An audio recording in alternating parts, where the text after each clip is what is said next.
7 अक्टूबर 2023 से इजरायल और हमास के बीच लगातार युद्ध चल रहा है। मतलब फिलहाल सीज फायर चल रहा है, लेकिन हजारों लोगों की मौत हुई, लाखों लोग बेघर हुए।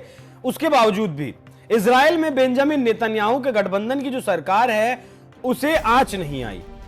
उसकी जो गठबंधन की पार्टियां हैं या फिर जो विपक्षी पार्टियां इजरायल में है, वो कभी भी इस मामले को लेकर नेतन्याहू के खिलाफ नहीं खड़ी हुई। लेकिन अब एक ऐसा मामला सामने आया है जिसे लेकर अब नेतन्याहू की कुर्सी पर खतरा मंडराने लगा है। कहा जाने लगा है कि क्या अब नेतन्याहू इजरायल के प्रधानमंत्री नहीं रहेंगे। ऐसा क्यों कहा जा रहा है, उसके लिए मैं आपको बता दूं कि बेंजामिन नेतन्याहू के गठबंधन की जो सरकार है वो संकट में है, क्योंकि विपक्ष ने संसद भंग करने का विधेयक पेश कर दिया है। वजह यह है कि उनकी सहयोगी अति रूढ़िवादी पार्टियों का गुस्सा बहुत ज्यादा इस वक्त है। इन पार्टियों ने धमकी दी है कि अगर धार्मिक छात्रों को सैन्य सेवा से छूट देने वाला कानून पास नहीं हुआ तो वे संसद भंग करने का समर्थन कर देंगे। हाल के दिनों में गठबंधन के नेताओं के बीच कई दौर की बातचीत हुई ताकि इस विवाद का समाधान निकाला जा सके। यह मुद्दा इजरायली राजनीति में दशकों से विवाद का कारण रहा है, लेकिन हमास के साथ युद्ध के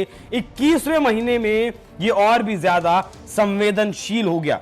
इजरायल के सरकारी सूत्रों का यह कहना है कि अभी भी उम्मीद है कि कोई समझौता हो सकता है। मंगलवार को इजरायली मीडिया ने रिपोर्ट किया कि संसद भंग करने वाले प्रस्ताव को एक हफ्ते के लिए टालने की कोशिश फिलहाल की जा रही है। अगर यह प्रस्ताव पास भी हो जाता है तो भी तुरंत सरकार नहीं गिरेगी, क्योंकि संसद भंग करने वाले बिल को कानून बनने से पहले 4 चरणों की वोटिंग से गुजरना होगा।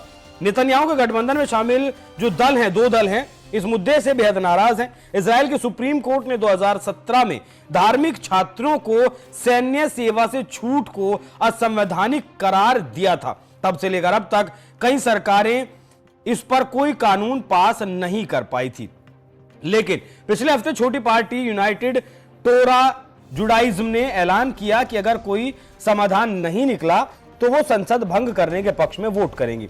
इसी सोमवार को जो बड़ी पार्टी है साश ने भी ये चेतावनी दी कि अगर इसका समाधान नहीं निकला तो वो भी प्रस्ताव के समर्थन में वोट कर देंगी। शास पार्टी का कहना है कि हमें दक्षिणपंथी सरकार गिराने में खुशी नहीं है, लेकिन अब हम एक तरह के ब्रेकिंग पॉइंट पर पहुंच गए हैं। अगर आखिरी समय में कोई समाधान नहीं निकला तो शास संसद भंग करने के पक्ष में वोट करेगा।